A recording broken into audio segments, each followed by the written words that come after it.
All right, in today's class, I was thinking about introducing this question. This is a really cool little question, but let me show you what I did. I started going through this question, and then I realized at some point I had solved to get a negative quantity, and I didn't stop when I got to that negative value. I ended up doing a whole bunch of arithmetic, which felt good. I did this all in my head, while my head plus on a piece of paper, which is not as impressive as in my head. But long story short, I make mistakes too. And it's important to recognize, especially when you're watching, say, a video on like Patrick JMT, who, by the way, is a great YouTube math channel. Patrick JMT, definitely worth looking into. Or even crazier, 3 Blue 1 Brown. 3 Blue 1 Brown makes these beautiful videos that are really polished.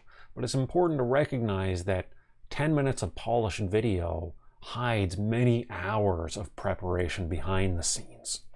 So here's just a little insight into some of the preparation that goes into what I'm about to do. And that preparation was really as simple as just messing something up and recognizing I got to fix this.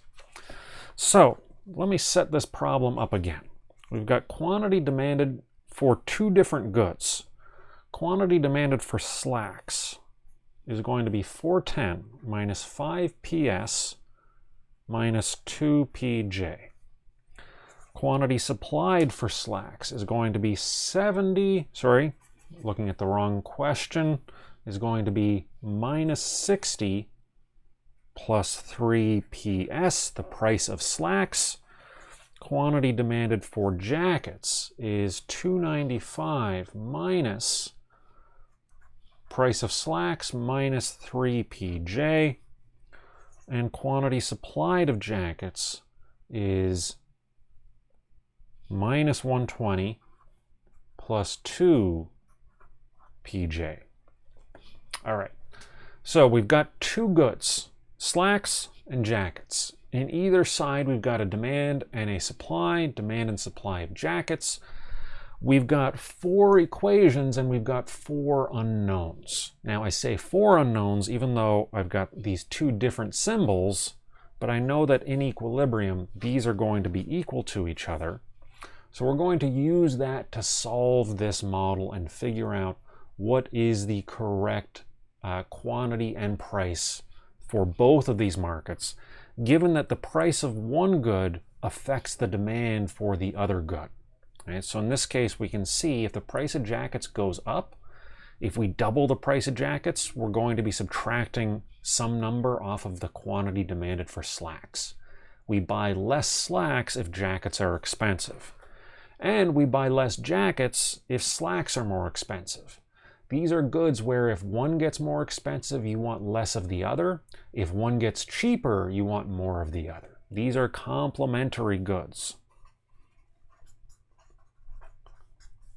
A really good and easy exam question would be, here's a system. What's the relationship between these two goods? The relationship is that they are complementary in demand.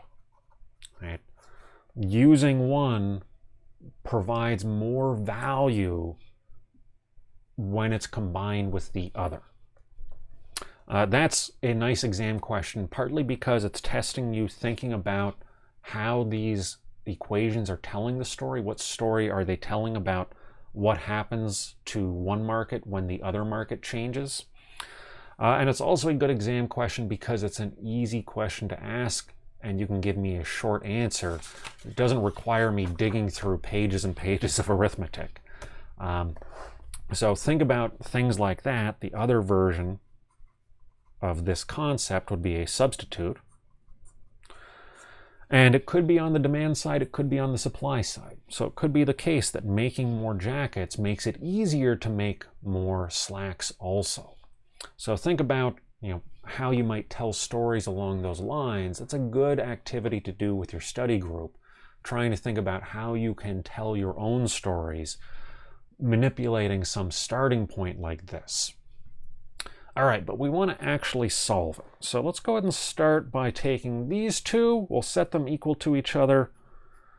410 minus 5ps minus 2pj equals minus 60 plus 3ps. This is not the only way to solve it, but this is the way I'm going to. Let me just again double check to make sure I'm not accidentally flipping a negative sign anywhere. And then 295, 120, that looks fine. All right. So we're going to solve for either PS or PJ. So let's start by getting rid of the 60. If we add 60 to both sides, minus 60 plus 60 is 0. We got a 3PS here, so let's maybe add 5PS to both sides. That gets rid of that. Minus 5 plus 5 is 0. So we've got 470 minus 2pj equals 8ps, which means ps equals 470 minus 2pj all over 8. Cool. So we got one of these terms in terms of the other. We've effectively gotten rid of that q, at least for the time being. Now we can plug this into the system we're going to build out of this. So let's go ahead and build that system first. 295 minus, not 5ps, minus ps minus 3pj equals minus 120 plus 2pj. All right, let's go ahead and solve for ps. So we'll say plus 120 from both sides, gets rid of that. Plus ps on both sides, gets rid of that. And then minus 2pj on both sides, gets rid of that, and leaves us with ps equals some stuff. ps equals 295 plus 120. Is going to be, what, 395, 415. 300 plus 120 would be 420, minus 5 is 415, minus 5pj. And then the ps is ps, so hey, perfect. So we've got ps.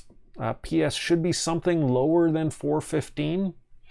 Our price of jackets, if we were to rearrange this a little bit, let's see.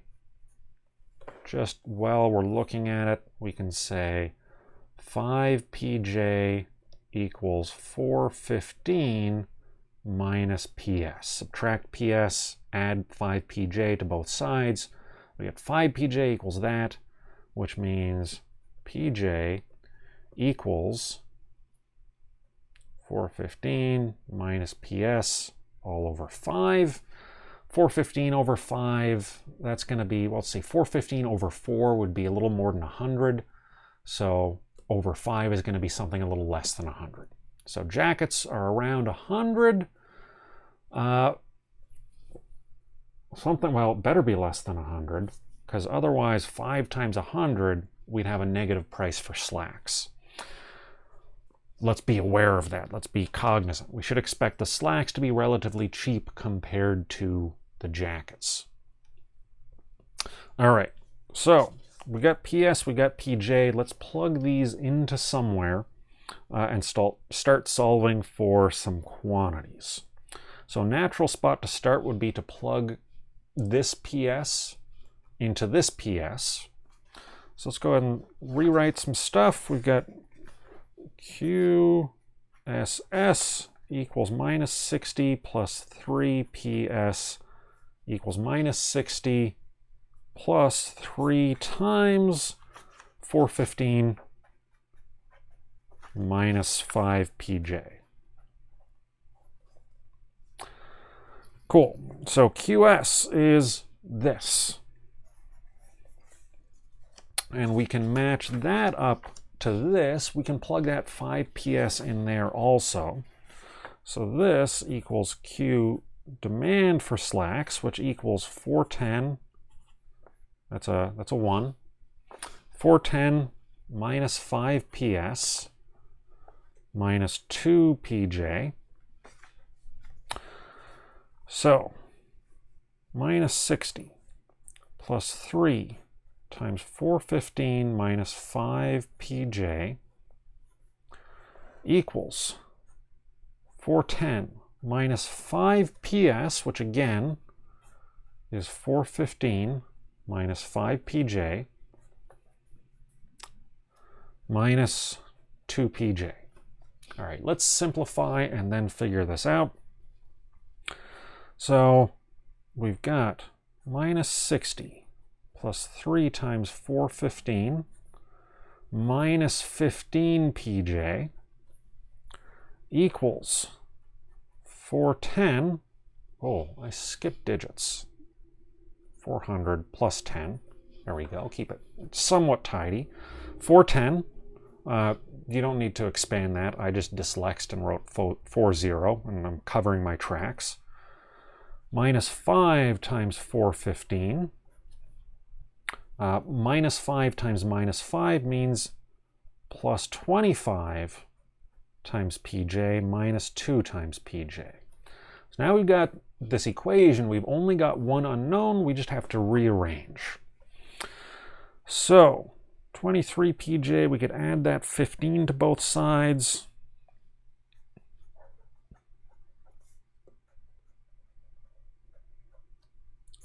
We get rid of that.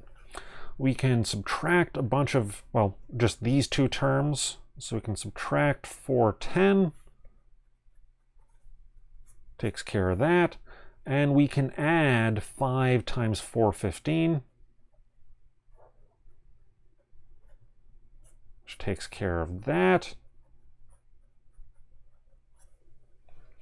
And that leaves us with our PJs and then our stuff that is just numbers without a variable. All right, 25 plus 15 minus 2. This gives us 40 minus 2 is 38. 38 PJ equals all of this stuff. So let's see what we can do with this. 60 and 410. We got a minus 470, which feels familiar. That's a good sign so far. All right, we've taken care of those. We got 3 times 415 plus 5 times 415. Well, that's just 8 times 415. This is why sometimes it's good not to go ahead and solve right away, because that was a much easier problem to solve than whatever the answer would have been. So we got 38 PJ equals this stuff. Let's see, can we do any better than this? Part of me kind of looks at this and thinks it would have been nicer if this was a minus 415. So let's actually split this up. This is the same as minus 415 minus, let's see, 420 plus 50 would be 470. 415 plus 55 would be 470, and then since we're dealing with a negative, it's minus 415 minus 455 becomes minus 470. Cool. So what that means is we've got a minus 415 plus 8 positive 415s, which means we've got 7 times 415 minus this stray 55 equals 38 PJ.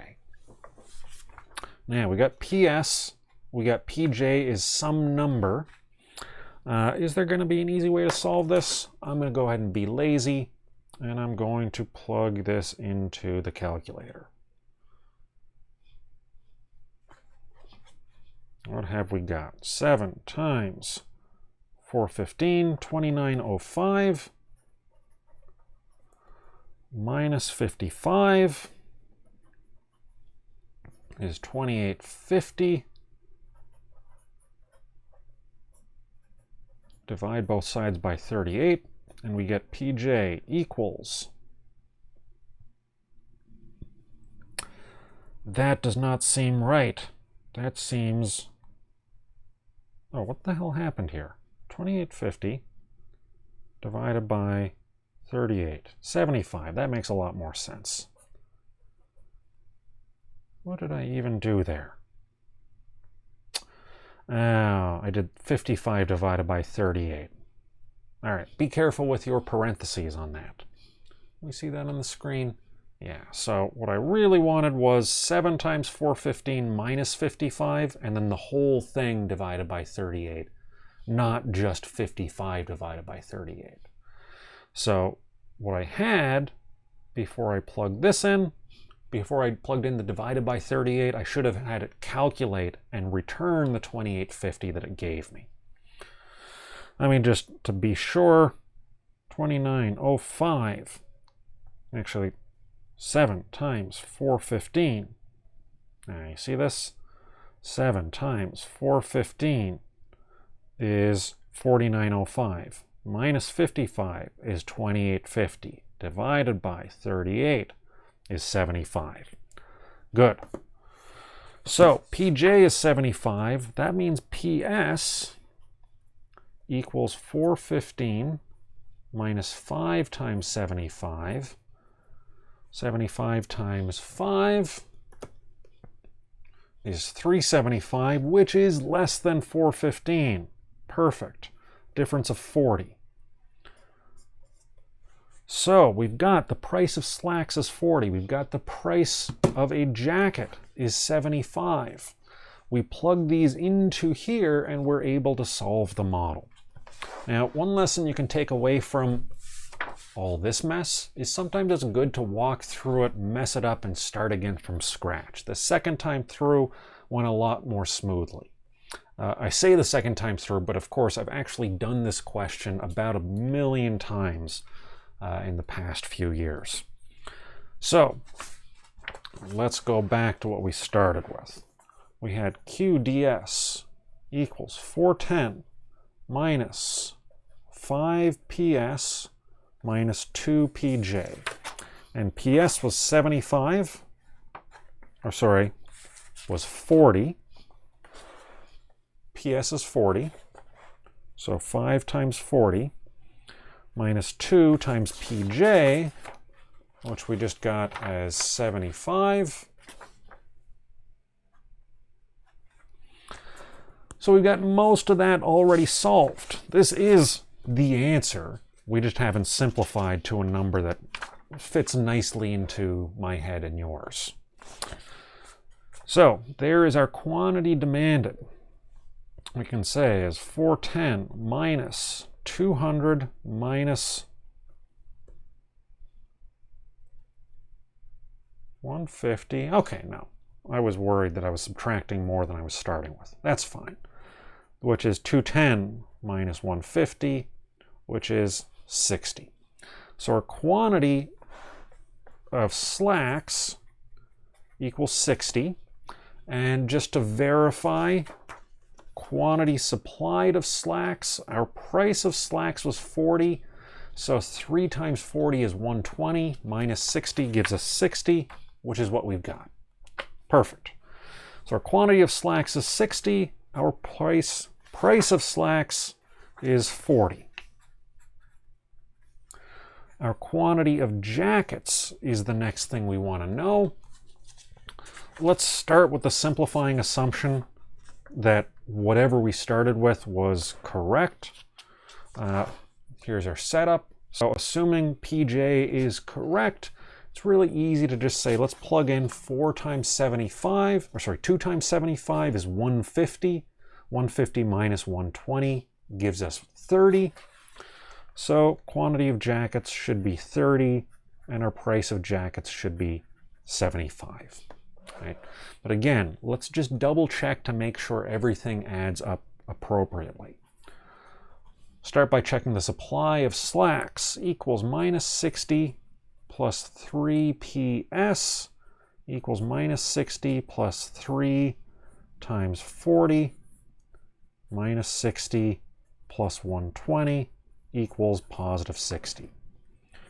Quantity demanded for jackets equals 295 minus PS minus 3PJ equals 295 minus 40 minus 3 times 75 equals 295 minus 40 minus, what would this be? This would be 150, 225 equals 295 minus 265, which equals 30, which equals what we got here, which is good. And then quantity supplied of jackets, which is just minus 120 plus 2pj, 2p subscript j equals minus 120 plus 2 times 75 equals 150 minus 120 equals 30 equals qj, which means everything checks out. Now, I could have made a mistake, but checking all of that and getting this all to match up, 30 and 30, 60 and 60, I'd have to messed up in a particularly interesting fashion for this not to check out. Cool, so that is a model of complementary goods. Let's take a quick look at what we just saw. Here's our setup. We've got a demand function that is affected by two different prices. We've got another demand function for the other good, also affected by the price of both of these goods. The supply, the cost that matters for people selling slacks, is what the price of slacks are. How much they're willing to sell depends on how much they are getting paid. This model doesn't have them worrying about also making jackets. They're happening in two different factories is essentially what's going on. They are complementary in demand, they are unrelated in terms of supply. So we plug that all together, we know that we've got these have to equal each other in equilibrium, these equal each other in equilibrium, and we use that fact to simplify down to find one of the variables on its own in terms of one of the other variables. We plug that into another set. We take essentially the information from here. We set these equal. We solve for something. Then we set these equal, and we take the solved version of whatever we took from here. In this case, we used PS, but we could have used PJ and got a different equation. We plug that into here, and then we solve. And in that case, that would let us solve for PS. In this case, what we did is we set both equal to PS, we set those equal, then we solved for PJ. But either one is going to be relying on the same relationships between these variables. There's the same information embedded in the setup, no matter what order we solve in. So we take this stuff, we plug stuff into the appropriate places. In this case, we substituted PS for this term where we bring in a PJ. And then we solve some more, and we're just doing mechanical stuff at this point until finally we have PJ equals 75. We can go back and plug that into PS and find a solution for PS, a specific number, and then we can go back and start plugging that into our other equations, and we sort of cascade backwards to filling in all these empty slots until finally we've got the key figures. These are the numbers that make this system of equations all balance out so that people are buying as many pairs of slacks as they're selling, and likewise for jackets. All right, let's stop here, and now we don't have to spend class time going through this. But if you felt good watching me go through this, but you weren't pausing and doing the stuff on your own, start back from here. Take a blank sheet of paper, write out these equations. Quantity demanded for slacks, quantity supplied of slacks, ditto for jackets, supply for jackets, and try and solve this without having the answer in front of you. This is the difference between recall and recognition. Sure, you've seen this. I have certainly had this on exams where I look through stuff and I say, yeah, that makes sense. I can recognize that. But recognizing is easy. Covering the answer and recalling how you get that, that's the difficult thing. That's how you pass the exam. So practice without having the answer in front of you and figure out where your weak points are. All right, good luck, and I'll see you in the future.